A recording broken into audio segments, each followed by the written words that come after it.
Qué maravilloso estar aquí. Les invito a que enciendan y abran sus Biblias en la carta a los Filipenses, carta que hemos venido estudiando desde hace un tiempo. Y hoy pretendemos culminar esta serie de estudio bíblico titulada Filipenses, una iglesia gozosamente comprometida. Vamos a estar viendo, hermanos, hoy a partir de los versos 17 del capítulo 3 y vamos a abarcar a grandes rasgos el capítulo 4. Algunos tópicos centrales de este pasaje. Les invito a que se pongan sobre sus pies, los que gusten, para encomendarnos una vez más al Señor, para que Él dirija todo cuanto vayamos a expresar, para que sea para gloria de su nombre. Padre, gracias te damos en esta hermosa noche. Gracias, Señor, porque tú nos concedes el privilegio de ser tus hijos. Tú dices en tu palabra que a lo que hemos creído en Cristo, tú nos has adoptado como hijos tuyos. Gracias, Señor, porque tu bendición ha sido abundante para con cada uno de nosotros. Tu gracia se ha derramado en cada uno de nuestros corazones, Señor. Permite que tu Santo Espíritu dirija todo cuanto nosotros vayamos a decir y que sean palabra tuya y no nuestra, Señor. Abre nuestro entendimiento, pon discernimiento en cada uno de nosotros para que aceptemos tu palabra y la pongamos por obra. Gracias, Señor, en el nombre de Jesús. Amén. Hermano, pueden sentarse. La semana pasada estuvimos viendo el tema número 6, una vida centrada en Cristo. Y estuvimos viendo 3 aspectos fundamentales sobre una vida centrada en Cristo. Y dijimos en primer lugar que nuestros grandes logros jamás pueden satisfacer la demanda divina. Por tanto, no podemos basar nuestra justicia en esa o en esos grandes logros que nosotros como humanos pudiéramos alcanzar. Dijimos también que la actitud natural del creyente debería ser, por lógica, estimar a Cristo como lo más valioso de nuestras vidas. No podemos errar en ese sentido, hermanos míos. Y finalmente, estuvimos viendo de que, entendiendo nosotros como cristianos que nuestras vidas están cimentadas en Cristo, debemos procurar avanzar en cuanto a la madurez espiritual. Todos estos temas que hemos venido desarrollando han sido guiado por el Espíritu Santo, a mi entender, y yo espero que en esta ocasión siga de esta misma manera. Vamos adentrando entonces en el capítulo número 3. Dejamos la exposición en el versículo 16. Vamos a ver el versículo 17 en adelante, pero vamos a mirar detenidamente el versículo número 1 del capítulo número 4. Que ese es el verso central de todo este texto en el contexto general de los pasajes que siguen. Dice el Señor en capítulo 4, versículo número 1. Así que, hermanos míos y deseados, gozo y corona mía, estad así firmes en el Señor Jesús, amado. Firmes en el Señor Jesús. Y ese es precisamente nuestro tema en esta ocasión, hermano. Un llamado a la firmeza en el Señor. Fíjense que Pablo, desde el principio, está introduciendo la carta diciendo de que todos los filipenses eran participantes con él de la gracia. Es decir, ellos no solamente eran cristianos redimidos, sino que activamente participaban de la obra evangelística o la obra misionera, como colaboradores del apóstol Pablo. Y acuérdense que en el primer estudio estuvimos diciendo que los filipenses fue una iglesia que Pablo alcanzó en su viaje a Roma, a través de aquella vendedora de púrpura, Lidia, y desde entonces comenzó esa congregación. Y Pablo dice un mensaje claro a esto. Ustedes han permanecido desde el primer día hasta ahora. Y ese es el mismo mensaje con el que Pablo va a culminar esta carta. Ustedes comenzaron bien, deben terminar bien. En la vida cristiana, hermano, no se trata de comenzar bien, se trata de terminar bien como cristiano.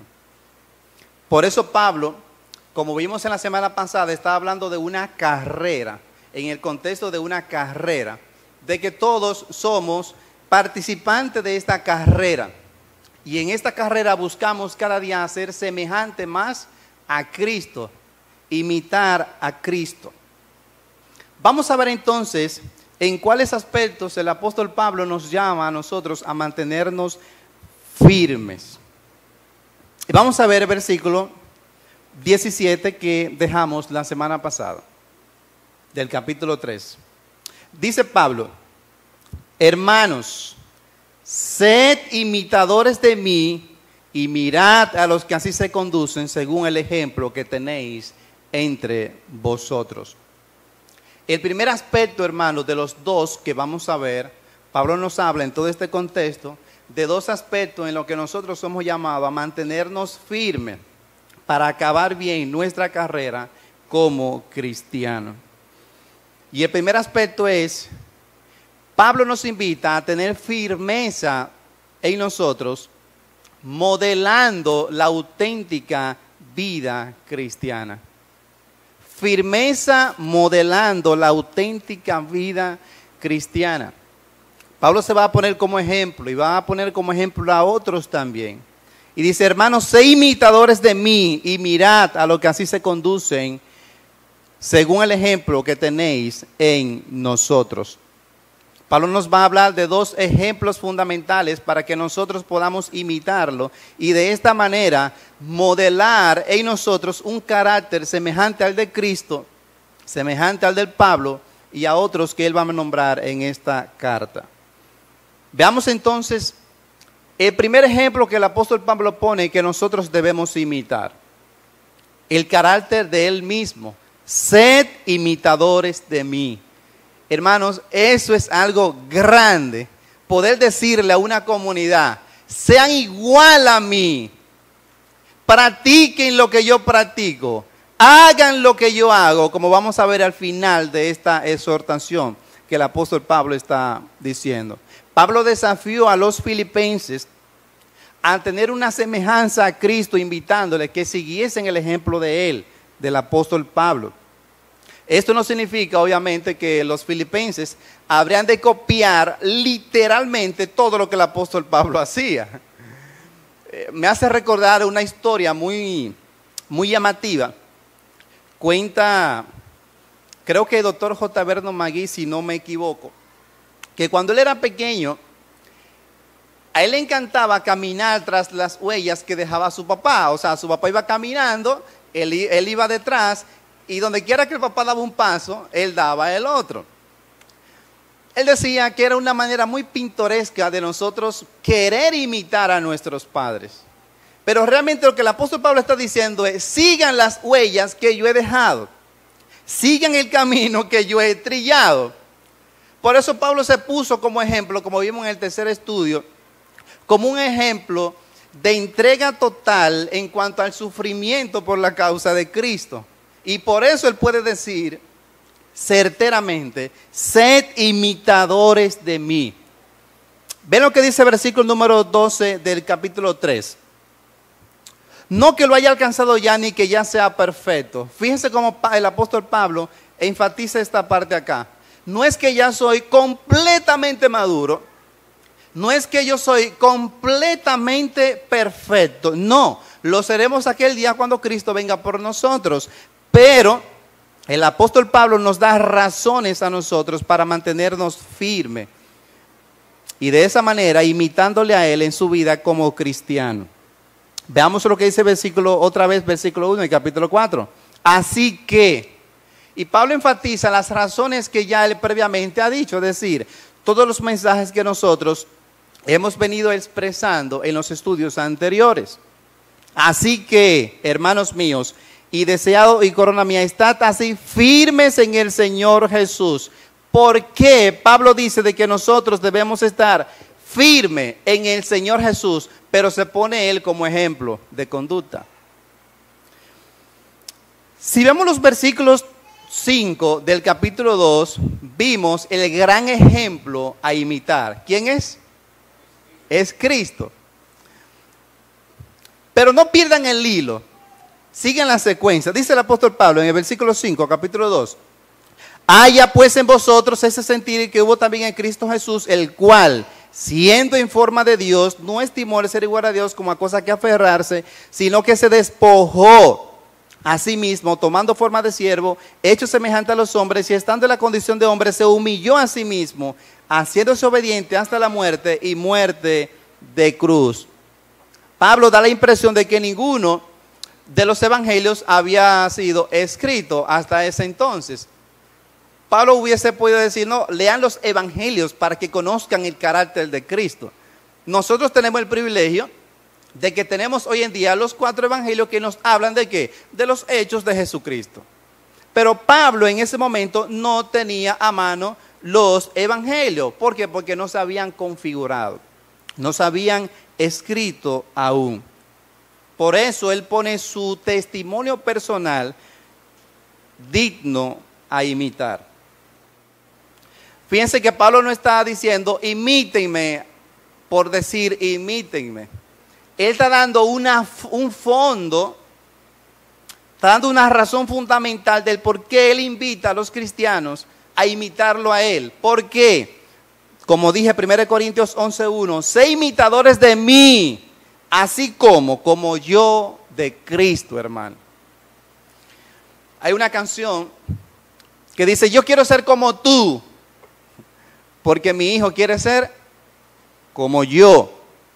Y esa es la razón fundamental, hermano, de por qué nosotros debemos siempre imitar a Cristo. ¿Por qué? Porque si un nuevo creyente se agrega a la comunidad de fe, es decir, a la congregación, a la iglesia, lo primero que va a hacer es imitar la conducta de aquellos que se conducen dentro de la iglesia. Un ejemplo claro fue mi madre. Ella me decía, respecto a un punto que estábamos tratando en su inicio como cristiana, decía, pero ninguna de las mujeres hacen eso, ¿cómo yo lo voy a hacer? Y está hablando sobre el punto del pantalón, del uso del pantalón, que es pecado o no es pecado, eso es cuestión de conciencia. Pero en cuanto a venir a la iglesia, por ejemplo, con pantalón o sin pantalón, decía ella, si las hermanas van en falda, ¿por qué yo voy a ir en pantalón? Voy a hacerle tropiezo para ella. O sea, en pocas palabras, ella estaba imitando lo que hacían las hermanas. De usarlo en casa es otra cosa. Pero Pablo está diciendo, imítenme como yo he imitado a Cristo. ¿Por qué? Porque yo he demostrado en mi vida, en mi trayecto, el carácter de Cristo en mi persona. Lo he demostrado. Pablo mismo dice en 2 de Tesalonicenses, capítulo 2, versículo 7, capítulo 3, versículo 7. Vosotros mismos, dice Pablo, ustedes mismos sabéis de qué manera debéis imitarnos, dice el apóstol Pablo. Ustedes saben de qué manera deben de imitarnos. ¿Y por qué? Porque ellos vivían como Pablo se conducía. Porque no hemos vivido desordenadamente entre ustedes, hermanos.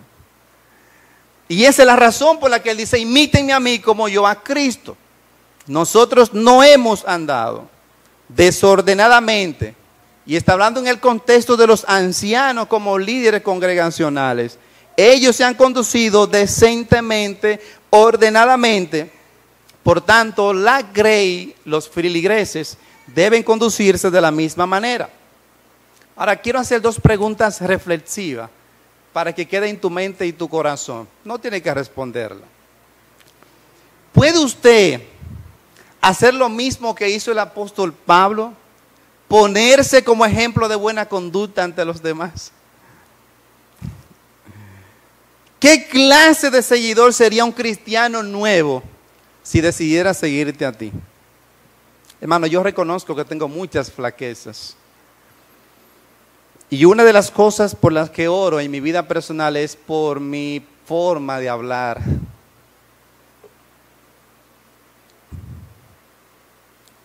Algunos saben a qué me refiero. Pablo no solamente se pone a sí mismo como ejemplo, sino más bien pone como ejemplo a otros creyentes que también se conducían adecuadamente dentro del pueblo congregacional. Eso es para mantenerse firme en la vida cristiana en cuanto a la carrera. Dice Pablo en la segunda parte del capítulo 3, versículo 17, y mirad, no solo a mí, sino a los que así se conducen como ejemplo, como el ejemplo que tenéis entre vosotros. Ustedes saben a quiénes tienen. Acuérdense que en uno de los estudios estuvimos hablando de Epafrodito. Epafrodito, que era una persona indescriptible, por así decirlo, entregado fielmente a las cosas del Señor.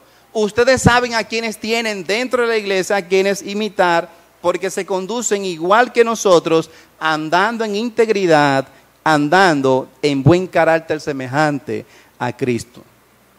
Ahora, ¿por qué Pablo insiste en imitar el ejemplo de aquellos que viven modelando el propio carácter de Cristo? ¿Por qué Pablo dice eso? Veamos lo que dice el versículo 18, hermanos, y eso es profundo lo que vamos a decir aquí.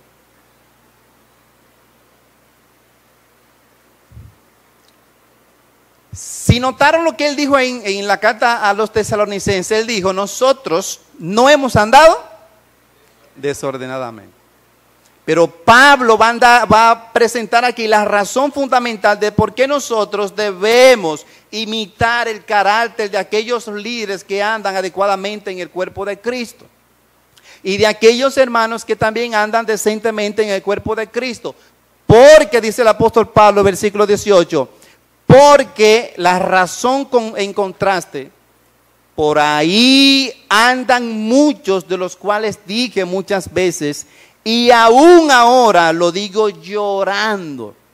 Estas personas estaban sacando lágrimas literalmente del corazón de Pablo. ¿Por qué? Porque son, dice Pablo, enemigos de la cruz de Cristo, hermano. Todo aquel que no se conduce adecuadamente en el cuerpo de Cristo, posiblemente se esté comportando como un enemigo de la cruz de Cristo. Pero tranquilo, vamos a entender a qué Pablo se refiere con enemigos de la cruz de Cristo. A este pasaje, hermanos, les han mucho denominado el escándalo de la cruz. El escándalo de la cruz. ¿Quiénes son estos muchos enemigos de la cruz de Cristo? De acuerdo al consenso teológico, lo que se ha deducido en los muchos estudiosos de este texto y de la carta a nivel general, prefieren llamarle cristianos indulgentes. Dije cristiano, entre comillas, pongan esa palabra, cristianos indulgentes. Pero para que no se queden en el vacío, vamos a entender esta palabra, cristianos indulgentes. ¿Qué es la autoindulgencia? ¿Alguien sabe lo que es la autoindulgencia? Tranquilo. Significa literalmente indulgencia hacia uno mismo. Qué profundo, ¿no? Tranquilo.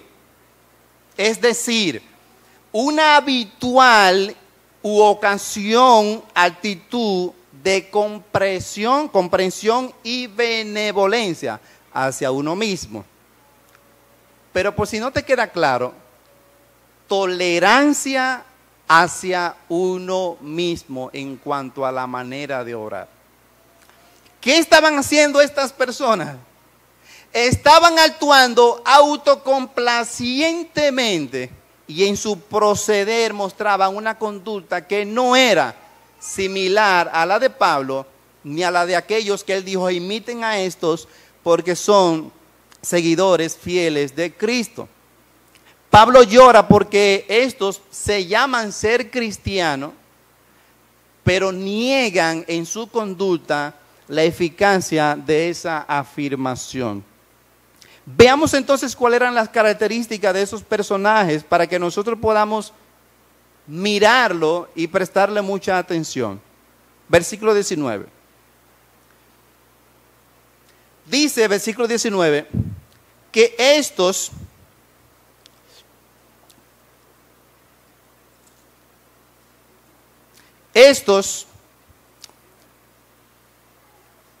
vamos a mirar primero a Judas. para que entremos en contraste. Judas capítulo 1, versículo 8. Dice Judas capítulo 1, 8, no obstante, de la misma manera también estos soñadores mancillan la carne. Y quédense con esta expresión, mancillan la carne. ¿Qué era lo que estaba pasando con estos personajes que eran, según el versículo 18, enemigos de la cruz de Cristo? Solo piensan en lo terrenal. ¿Y qué se refiere esto con solo piensan en lo terrenal? Que buscan simplemente disfrutar de las cosas que este mundo le ofrece. Hermanos, debemos entender algo. El príncipe de este mundo ha creado un buffet para todos los gustos y sabores. Y usted puede disfrutar ampliamente si vive carnalmente en esta vida. Se deleitan en el amplio menú que el enemigo les ofrece, el príncipe de este mundo, y mancillan la carne, se deleitan, se agasajan, disfrutan ampliamente sin tomar en cuenta lo que Cristo hizo en la cruz del Calvario y la efectividad de ese sacrificio allí en la cruz. Pablo afirma que las evidencias de estas personas viviendo una vida mundanal demuestran, por supuesto, de que realmente no son auténticos cristianos, a pesar de que ellos se autodenominan ser cristianos. Y Pablo le pone la tilde a la letra cuando dice, sufrirán el juicio condenatorio. Esta expresión, sufrirán o serán perdición, el fin de los cuales será perdición. Dijimos en uno de los estudios que hay muchas formas de interpretar esta palabra, pero básicamente en el consenso se define como destrucción total y permanente, o perdición eterna, o condenación. Pablo está diciendo, por las conductas que ellos están mostrando, evidencian que no son cristianos y por tanto el juicio les espera, la condenación les espera. ¿Son cristianos o no son cristianos? Bueno, me voy a detener a lo que dice el texto simplemente. Pero su forma de obrar indica que en esencia no obran como un verdadero cristiano. ¿Cómo obra un verdadero cristiano? Ordenadamente, como dice el apóstol Pablo, siendo ejemplo de Cristo. Pero ellos no se conducían de esta manera. Me gusta cómo la traduce ese verso, el verso 19, el lenguaje sencillo, que hasta un niño puede comprender esa expresión. Dice esa traducción, esa gente va a terminar en el infierno, vive solo para comer y está orgullosa de lo que hace, cuando en realidad debería sentir vergüenza de eso que hacen. Solo piensan en las cosas malas de este mundo. Y para arrojar un poco de luz sobre esto que estamos diciendo, hermanos, veamos lo que dice el mismo Señor Jesucristo en Juan capítulo 3, versículo 19. Y esta es, ¿qué cosa? La condenación, que la luz vino al mundo y los hombres amaron más las tinieblas. ¿Por qué? La razón fundamental. Porque sus obras eran malas. ¿Y quién es el que actúa conforme a la maldad o que obra maldad? Actúa sin tomar en cuenta la bondad divina. El mismo Señor Jesús lo dice en el capítulo 8 de Juan, capítulo 44. ¿Qué le dice Jesús a esas personas que andaban blanqueado por fuera, pero sepulcro por dentro? Vosotros sois de vuestro padre el diablo, y los deseos de vuestro padre queréis hacer. Él, el príncipe de este mundo, ha sido homicida desde el principio y no ha permanecido en la verdad, hermano. Todo aquel que no permanece en la verdad debe mirar atentamente, porque está imitando al príncipe de este mundo. Está imitando a Satanás, porque no hay verdad en él. Cuando habla mentira, de lo suyo habla, porque es mentiroso y padre de mentira. Estos creyentes en Filipos estaban actuando, entre comillas, creyentes, estaban obrando de acuerdo al prototipo que Satanás muestra evidentemente de un alma no redimida. Afirman ser cristianos, pero vivían de acuerdo al modelo, o no vivían de acuerdo al modelo que Cristo nos presenta en cuanto a servicio y sacrificio. Si tú pones esto en contraste, tú dices, ¿qué fue lo que el apóstol Pablo le dijo a los romanos? Presenten vuestros cuerpos en sacrificio vivo. Es decir, quita de ti el deseo a inclinarte a la maldad, a pecar deliberadamente. Preséntate como sacrificio vivo. Y en una ocasión tiene que decir, ¿por qué? Porque aún no hemos batallado hasta la sangre en contra de ¿qué? Del pecado. Pablo está diciendo que un cristiano lucha para mantenerse viviendo como un modelo de Cristo. Pero otros, sin embargo, aquellos que no son redimidos, se deleitan en estas cosas. Y debemos entender algo, hermano, la cruz derrotó al pecado. La cruz de Cristo derrotó el pecado. Y lo que Pablo está diciendo, ustedes son enemigos de la cruz de Cristo. ¿Por qué? Porque viven como si el pecado reinase en ustedes. Y Pablo le dice a los romanos, no reine pues el pecado ¿en qué? En vuestro cuerpo mortal. No reine pues el pecado en vuestro cuerpo mortal. La cruz derrotó el pecado, derrotó al mundo y derrotó la carne en nosotros. Y la cruz en este contexto, hermano, nos habla a nosotros del sacrificio y sufrimiento. Sacrificio y sufrimiento. Un cristiano redimido por Cristo sabe que cada día es un sacrificio que está viviendo, pero un sacrificio deleitante, por si acaso. A ver si se aclaró esto. Para que algunos no vayan a practicar ritos judaicos como lo que vimos la semana pasada. Pablo no está diciendo de que nosotros debemos hacer sacrificio para agradar a Dios, no es eso. Es que nosotros mismos somos el sacrificio diariamente. Nosotros debemos vivir conforme a esa verdad de que ya hemos sido redimidos por la sangre de Cristo y nosotros renunciamos a la carne y vivimos para deleitarnos en Dios. Deleítate en Jehová y asimismo Él cumplirá las peticiones de tu corazón. La cruz, hermanos, es central. ¿Por qué? Porque nosotros creemos que a través de la cruz de Cristo nosotros obtuvimos el perdón de pecado, la salvación y la vida eterna, ¿sí o no? Es triunfal. La cruz también es central para nuestra comprensión del discipulado diario. Hermano, a mí me entristece mucho cuando algunos intentan segmentar o categorizar al cristiano. No existen cristianos, no existen discípulos, no existen seguidores. Solamente hay uno. O somos discípulos o no lo somos. O somos cristianos o no lo somos. O somos seguidores de Jesús o no lo somos. Somos uno, no estamos fragmentados. No hay un seguidor de Jesús, no hay un cristiano y tampoco hay un discípulo. Somos discípulos de Cristo, todos aquellos que hemos aceptado a Cristo en nuestro corazón. Por tanto, debemos obrar conforme a esa verdad. Eso es lo que vemos, por ejemplo, en Marcos capítulo 8, versículo 34 y Lucas capítulo 9, versículo 23, donde Él nos invita a seguirle dejando todo cuanto tengamos en nuestras vidas. Y Pablo en Filipenses capítulo 3, 10 nos va a hablar a nosotros de qué. De que debemos estar dispuestos a padecer por Cristo. Eso es lo que hace un verdadero discípulo de Cristo.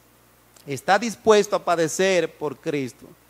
Parece claro entonces, hermanos, que en este contexto es que Pablo está diciendo de que estos son enemigos de la cruz de Cristo. ¿Por qué? Porque no están viviendo conforme a la verdad que santifica en cuanto a la obra redentora en la cruz del Calvario.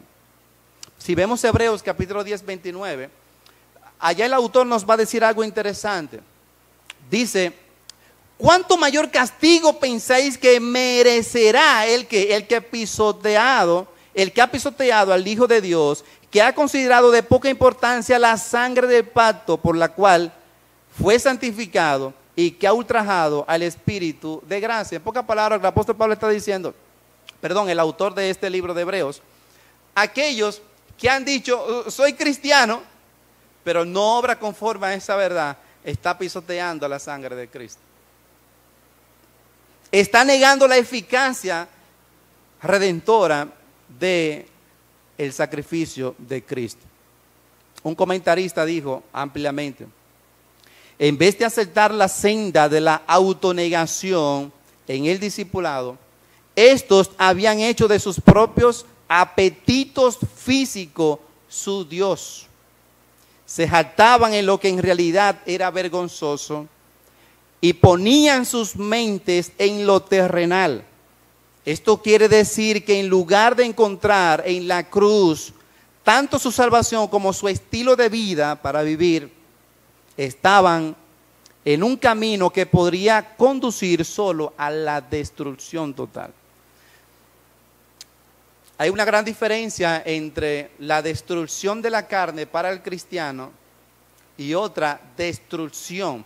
Cuando se va a hablar de destrucción para un alma que no es redimida, se habla de destrucción. Sin embargo, cuando vemos en Corintios el caso de aquel que estaba viviendo en inmoralidad dentro de la iglesia, Pablo habla, el cual se ha entregado a Satanás para destrucción de la carne, ¿a fin de qué? De que el espíritu se salve en el día del Señor. O sea, que para este hay salvación porque es un redimido por Cristo. Solo que andaba indecentemente en la congregación. Y si vemos la segunda carta a los Corintios, vemos que este que andaba indecentemente conduciéndose de manera inmoral, retornó y restableció su vida en la iglesia local. Porque era un verdadero cristiano. Pero estos sufrirán condenación si viven de esa manera, porque demuestran que no son verdaderos cristianos. Warren Wilber dijo claramente, cuídense con la multitud del mundo. Y hermanos, debemos cuidarnos de la multitud del mundo. No todo el que aplaude, hermano, le aplaude a Dios. ¿Cómo yo puedo entonces, Pablo, cultivar el carácter de un auténtico cristiano? ¿Cómo yo puedo hacer esto, Pablo? Pablo nos dice claramente, hermanos, viviendo y actuando conforme a los estándares divinos. Viviendo y actuando conforme a los estándares divinos. La norma divina, ¿qué Dios demanda de ti? Que tú actúes conforme a los estándares divinos, lo que Él te pide. Por eso Pablo se puso como ejemplo, puso ejemplo a los hermanos, pero también dijo Cristo, porque Cristo es el centro de nuestras vidas. ¿De qué manera entonces, Pablo, yo puedo cultivar este carácter? De dos maneras sencillas. Y Pablo nos va a hablar de pensamiento y de acciones. Pensamiento y también de acciones. Veamos lo que dice el versículo 8. En pensamiento. Por lo demás, hermanos, todo lo que es verdadero, dice el apóstol Pablo, todo lo honesto, todo lo justo, todo lo puro, todo lo amable, todo lo que es de buen nombre, si hay virtud alguna, si algo digno de alabanza, en esto piensen, deleítense en estas cosas. ¿Por qué? Porque estas cosas, lo puro, lo verdadero, lo honesto, lo amable, lo digno, lo donde hay virtud de buen nombre, esto es de alabanza para el Señor, hermano.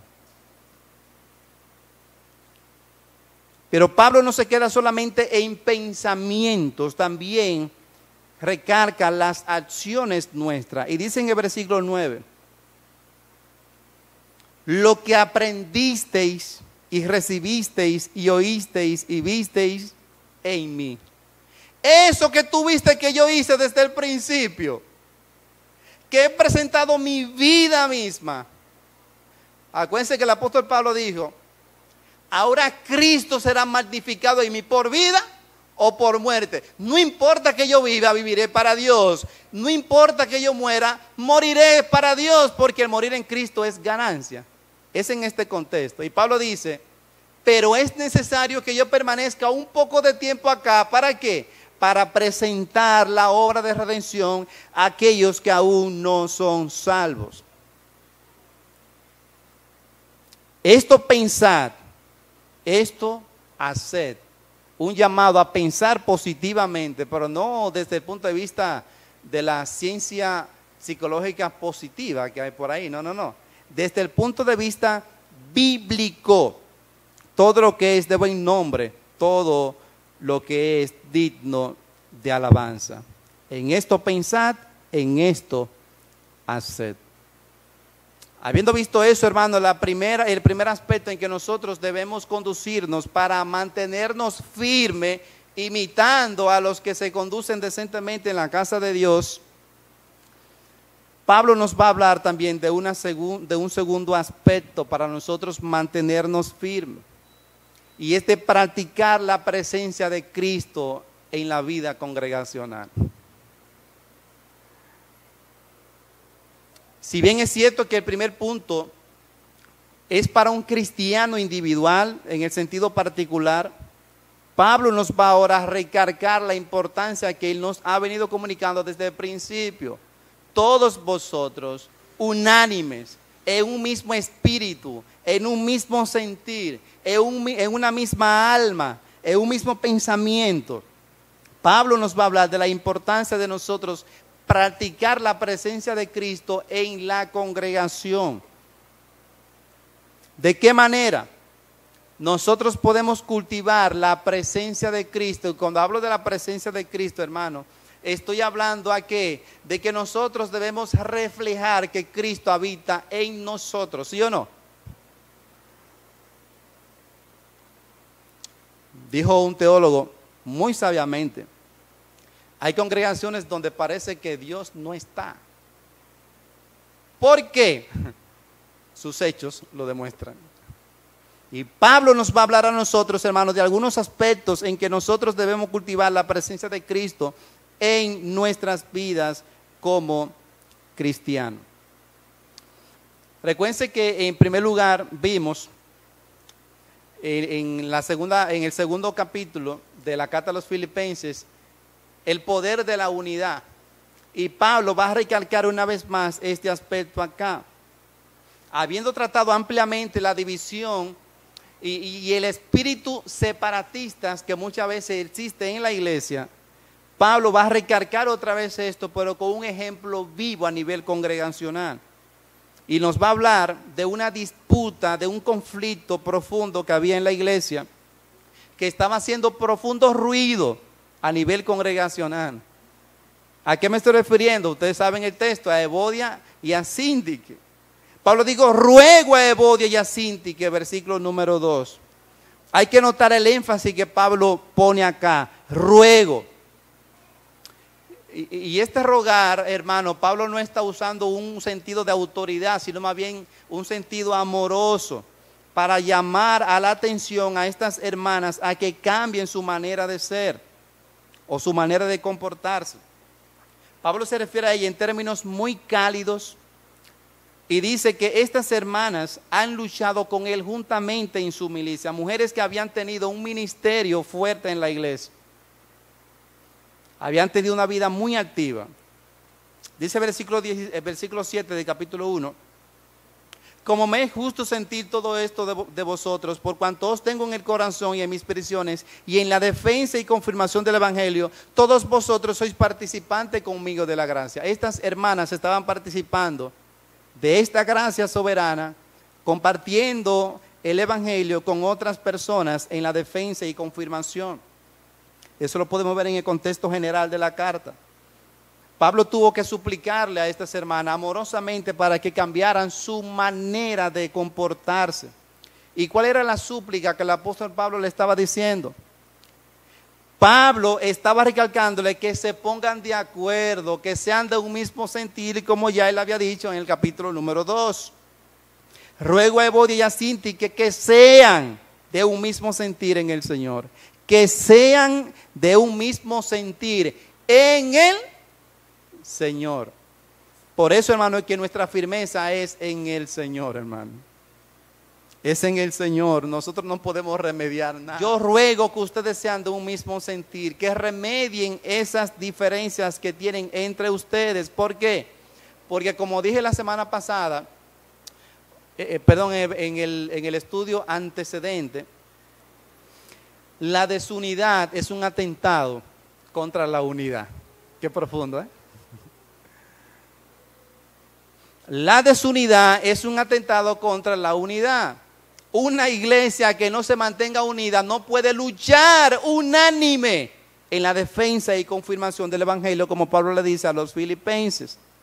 Asimismo te ruego también a ti. El conflicto era tan terrible, tan grande, de que estas mujeres no llegaban a un acuerdo común, no llegaban a un consenso. Y Pablo tiene que suplicarle a uno de sus fieles compañeros en el versículo 3 diciéndole: asimismo te ruego a ti, compañero fiel, que ayudes a estas, ayúdalas, a estas que combatieron juntamente conmigo en el evangelio, con Clemente y también con los demás colaboradores míos, cuyos nombres están en el libro de la vida. Qué diferente a los que vimos anteriormente. Aquellos que eran enemigos de la cruz de Cristo no estaban inscritos en el libro de la vida. Estas dos estaban obrando de una manera indistinta en cuanto al carácter de Cristo, de no ser sumiso, pero estaban en el libro de la vida. Y por eso Pablo les ruega con amor: sean de un mismo sentir, sean de un mismo sentir. Y tú, compañero fiel, ayuda a estas. Y aquí hay una gran enseñanza para nosotros, hermano. Los hermanos maduros en la fe deben mediar los conflictos existentes en la congregación. Los hermanos maduros. Por eso al principio Pablo hablaba de discernimiento espiritual. Y este discernimiento espiritual son para aquellos que han alcanzado cierta madurez. Una persona que no tenga discernimiento, ¿cómo va a remediar en un conflicto? Si él no tiene la madurez suficiente para solucionar o para dar las pautas que el Señor nos manda a que se solucionen los conflictos interpersonales o eclesiásticos. Pablo dice claramente, 1 Corintios capítulo 6, versículo 4. Entonces, dice Pablo, después de haber visto un conflicto muy grande en esta congregación, entonces, dice Pablo, si tenéis tribunales que juzgan los casos de esta vida, ¿por qué ponéis por jueces a los que nada son en la iglesia? Para vergüenza vuestra lo digo. ¿Acaso no hay entre vosotros algún hombre sabio que pueda juzgar entre sus hermanos? Sino que hermano contra hermano litiga, y esto ante incrédulo. Se enjuician hermano contra hermano. Y Pablo dice: no hay un sabio entre ustedes que juzgue esta condición. Hermanos, por eso es que Pablo desde el principio está recalcando de que debemos tender hacia la madurez espiritual. Porque solamente un creyente maduro puede discernir y ayudar a otros a que remedien sus conflictos. Ya Cristo, hermano, abolió las enemistades que pudieran haber existido entre nosotros. Aunque Pablo en Efesios está hablando en cuanto a las enemistades entre el pueblo gentil y el pueblo de Israel, cuando dice: por tanto, acordados que en otro tiempo vosotros los gentiles en cuanto a la carne erais llamados ¿qué? Incircuncisión por la llamada circuncisión hecha con mano en la carne. En aquel tiempo se estabais sin Cristo, alejados de la ciudadanía de Israel y ajenos a los pactos de la promesa, sin esperanza y sin Dios en el mundo. Pero, dice Pablo, ahora en Cristo Jesús, vosotros que en otro tiempo estabais lejos, habéis sido hechos cercanos por la sangre de Cristo. Y por eso es que Él nos manda a que estemos firmes. ¿En quién? En Cristo, hermano. Porque Él es nuestra paz, que de ambos pueblos hizo uno, derribando la pared intermedia de separación. Dijimos en el capítulo 2, hermanos, de que muchas veces creamos compartimentos eclesiásticos. Y tenemos un espíritu separatistas. Inclusive saludamos a quien queremos saludar. Nos juntamos con quienes no queremos juntar. Y eso es así, hermano. Y algunos dicen la excusa, es que no tenemos tiempo para saludar a nadie. Tú no tienes tiempo, ¿sabes por qué? Porque anda tras tus propios intereses personales. No lo digo yo, lo dice el Señor. Pablo lo dice. Cada quien busca lo suyo propio, no lo que es de Cristo. Y tú sabes, el más chiquito de los que están aquí, si es redimido, ¿sabe de quién es? Es de Cristo. Cuidado con hacer menosprecio en la congregación. Y aunque ustedes me vean sonriendo, crean lo que es fuerte. Porque Él es nuestra paz, que de ambos pueblos hizo uno, derribando la pared intermedia de separación, aboliendo en la carne las enemistades, la ley de los mandamientos expresados en ordenanza, para crear en sí mismo de los dos un solo y nuevo hombre, haciendo la paz, y mediante la cruz reconciliar. Oigan esto, hermano. Y mediante la cruz, de esa que aquellos eran enemigos y nosotros somos amigos porque la hemos aceptado como nuestra verdad, y mediante la cruz reconciliar con Dios a ambos en un cuerpo. ¿Saben cómo se llama ese cuerpo, hermano? La iglesia. Por eso Pablo está hablando de que nosotros debemos practicar la presencia de Jesús a nivel congregacional. ¿Por qué? Porque es la única manera en que nosotros podemos, como dice la misma carta a Filipenses, resplandecéis como luminares en el mundo. No olvidemos esto, hermano. ¿De qué manera yo puedo cultivar la presencia de Jesús en mi vida de manera particular? Y Pablo nos va a dejar acá una segunda manera, practicando la bondad. Y eso es lo que vemos en el versículo número 5, practicando la bondad. Vuestra gentileza sea conocida de todos los hombres. Vuestra gentileza sea conocida de todos los hombres.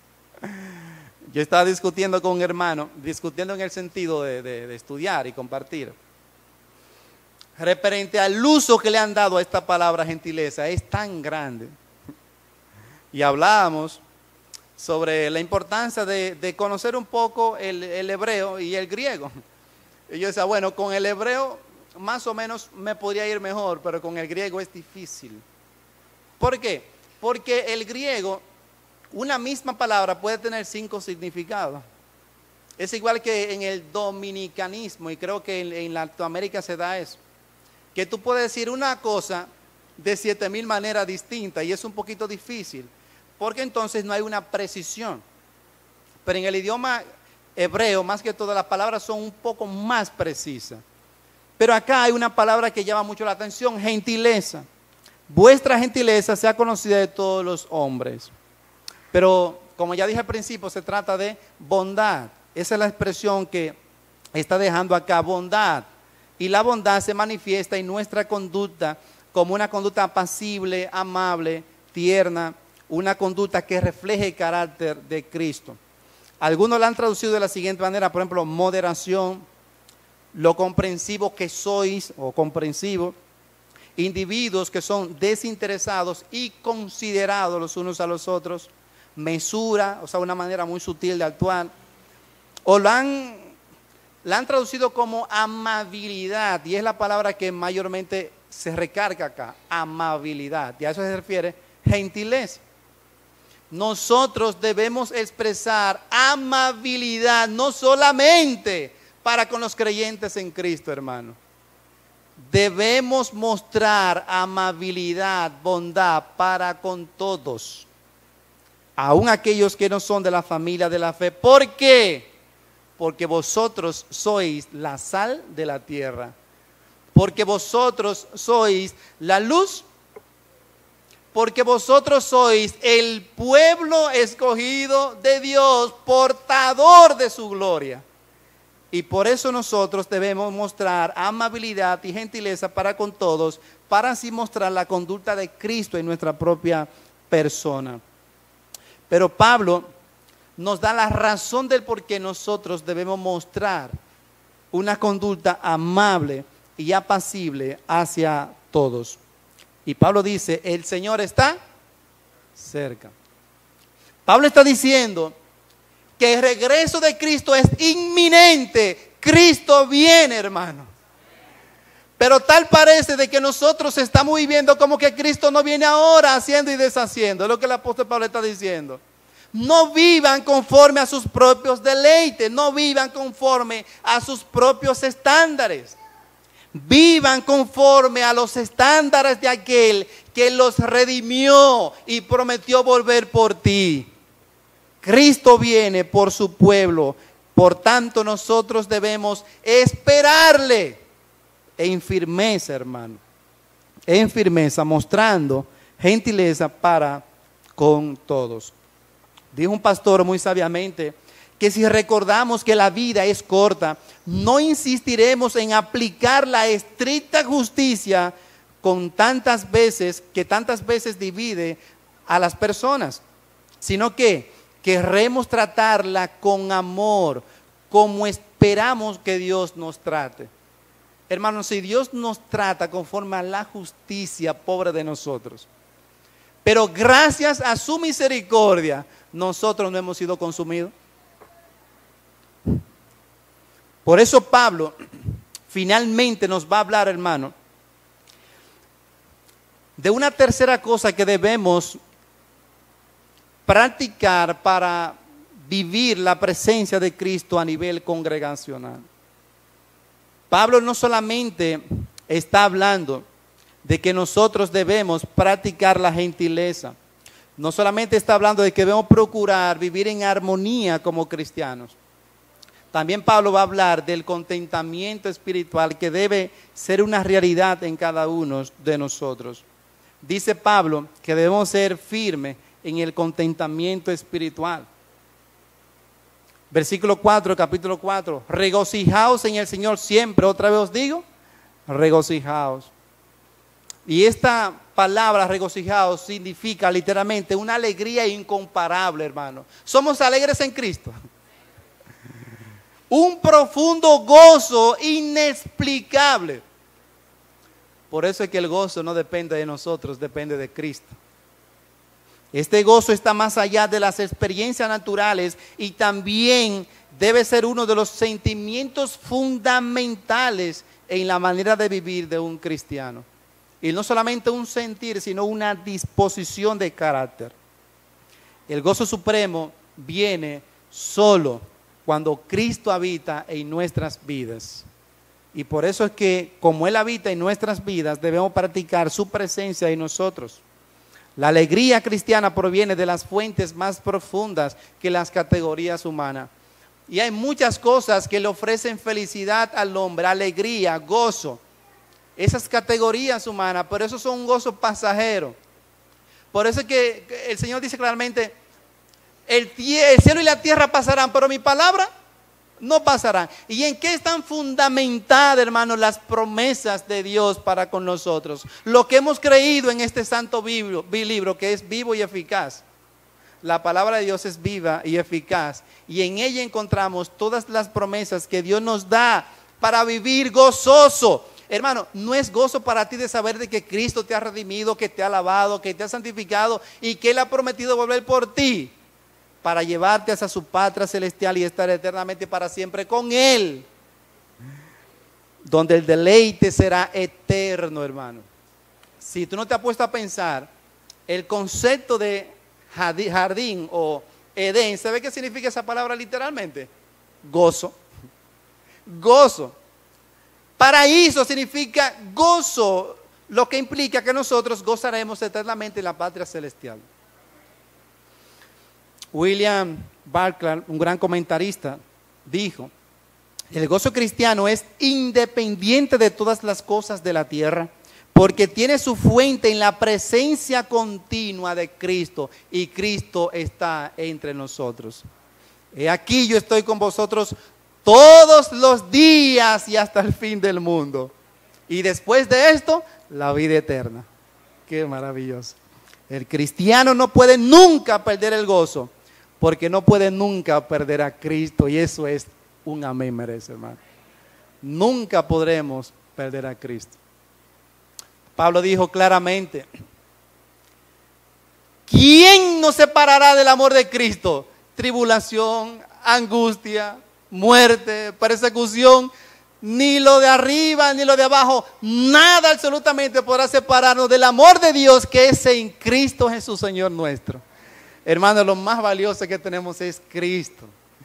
Y hasta que nosotros no nos hagamos, miren, hasta que nosotros no comprendamos esta verdad, que lo más valioso que tenemos es el Señor Jesús, quien derramó su sangre por ti y por mí, y que nos invita a deleitarnos en Él. Y estudiamos en la clase de, no recuerdo dónde fue, pero estudiamos de que no solamente Dios nos ha llamado para estar con Él, nos ha llamado para actuar con Él. Sí, fue en la clase de formación que nuestro hermano Stalin estuvo compartiendo. Usted se ha puesto a pensar en eso, de que no solamente somos llamados para estar con Dios en la eternidad, sino también trabajar con Él acá en la tierra, compartiendo el Evangelio, y eso es lo que el apóstol Pablo está diciendo desde el principio. Todos vosotros son participantes conmigo de la gracia, por tanto, gócense en esta maravillosa, asombrosa e incomparable tarea que aún los ángeles desean hacerla. Y nosotros la tenemos. ¿Qué cosa? El mensaje de la cruz, el evangelio de la reconciliación entre Dios y los hombres. Dice Pablo, todo lo puedo en Cristo que me fortalece. Y esa es la fuente que nos da a nosotros contentamiento. Y Pablo habla de dos cosas fundamentales acá. Sé vivir en abundancia, pero también sé vivir en escasez. Hermano, el gozo no depende de en cuáles aguas tú estás nadando. Si tu cuenta está en rojo, debes sentir gozo. Si tu cuenta está verde, debes sentir gozo. Miren por qué. Pablo dice, versículo 12, 4, sé vivir humildemente y sé tener ¿qué? Abundancia. En todo y por todo estoy enseñado, así para estar saciado como para tener hambre, así para tener abundancia como para padecer necesidad. El cristiano verdadero, hermano, está dispuesto a padecer hambre aún por Cristo. Pero tenemos una promesa. No he visto justo desamparado, ni su simiente que mendigue pan. El pan divino llegará a su tiempo. Esa fue la enseñanza que Dios quiso dejarle al pueblo de Israel, rebelde y quejoso. Pero ven acá. Nosotros estábamos bien en Egipto comiendo cebolla y de todo. Y aquí el mismo pan. Y se olvidaban de que Dios estaba siendo fiel, dándole el pan de cada día. Me refiero al maná en el desierto. Y se quejaron. ¿Y qué Dios le dio? Le dio codornices, hermano. Y se quejaron. ¿Y qué le dio? Agua de la peña, que representa la fuente de Cristo que nos sacia plenamente, hermano. Pero nosotros olvidamos estas cosas. Y Pablo tiene que decir, oigan esto, hermano, por si acaso nosotros olvidamos. Mi Dios pues, versículo 19, mi Dios pues suplirá todo lo que os falta conforme a sus riquezas en la gloria en Cristo Jesús, Señor nuestro. Dios suplirá, hermano. Es fácil decirlo cuando la cuenta está verde. Pero cuando estamos en aprieto, es difícil. Pero cualquiera que sea nuestro pensamiento, Dios suplirá conforme a sus riquezas en gloria. Y por eso es que Pablo está diciendo, por nada, versículo 6, por nada se estéis afanosos, sino más bien presentad vuestras peticiones delante de Dios con toda oración y ruego, con acción de gracias. Usted se ha puesto a pensar que aún antes de que Dios te conteste, ya tú debes estar dando gracias a Dios por esa respuesta que innegablemente te va a dar. Decía J. Vernon McGee que Dios siempre contesta la oración. Hermano, no hay una oración que Dios no conteste. El problema es que no la contesta a tu manera. Él la contesta conforme a su santa y soberana voluntad. Y ahí es donde nosotros debemos aprender a descansar en su soberanía. ¿Y qué significa esto? De que Dios es autosuficiente para hacer lo que le plazca conforme a sus méritos propios. Él va a hacer lo que Él quiera. Y Él ha prometido que ha de suplir para nosotros sus hijos. ¿Por qué? Si Salomón con su gloria se vistió como se vistió y las aves de los cielos se visten así, ¿cuánto más será con vosotros, hombres de poca fe? Hermanos míos, por nada estemos afanosos. Y Pablo dice de que cuando nosotros presentemos nuestras peticiones a Dios con acción de gracia, va a pasar algo interesantísimo. Y la paz de Dios, que sobrepasa todo entendimiento, hermano, es imposible humanamente comprender qué es lo que pasa en la mente de un cristiano que está confiado plenamente en un Dios que no ve. Y la gente se le hace difícil entender esto humanamente hablando. Pero esta paz de Dios sobrepasa todo entendimiento. Dios nos da completa paz, completa seguridad. Debemos tener firmeza, como dijimos al principio, modelando la auténtica vida cristiana, imitando a aquellos que son dignos de imitar en el cuerpo de Cristo. Pero que nosotros también seamos imitables. Y Pablo nos dice, en segundo lugar, como vimos, de que debemos practicar la presencia de Jesús en nuestra vida congregacional, para que el mundo vea que Él habita entre nosotros. La forma de permanecer firme es poner nuestros ojos en Cristo Jesús, recordar de que el mundo no es nuestro hogar, hermano. Y Pablo nos dice claramente en capítulo 3, versículo 20-21, mas vuestra ciudadanía está en los cielos, de donde también esperamos ¿a quién? Al Salvador, al que nos redimió, al Señor Jesucristo, el cual, y para que te quede claro de una vez y por todas, el cual, y fue la promesa que Pablo nos dijo allá en el primer capítulo a los filipenses, el cual transformará. Acuérdense que él dijo que él completará, consumará todo lo que os falta. Entonces aquí Pablo dice, el cual transformará el cuerpo de la humillación nuestra para que sea semejante al cuerpo de la gloria suya. Entonces ha puesto a pensar, hermano, de que nosotros tendremos un cuerpo glorioso semejante al de Cristo. Wow. ¿Por qué? Por el poder con el cual puede también sujetar a sí mismo todas las cosas. Y de esa manera, hermano, de esa manera en que Él puede sujetar todas las cosas, también puede darnos firmeza a nosotros para actuar como un auténtico cristiano y para practicar la presencia de Jesús en nuestras vidas.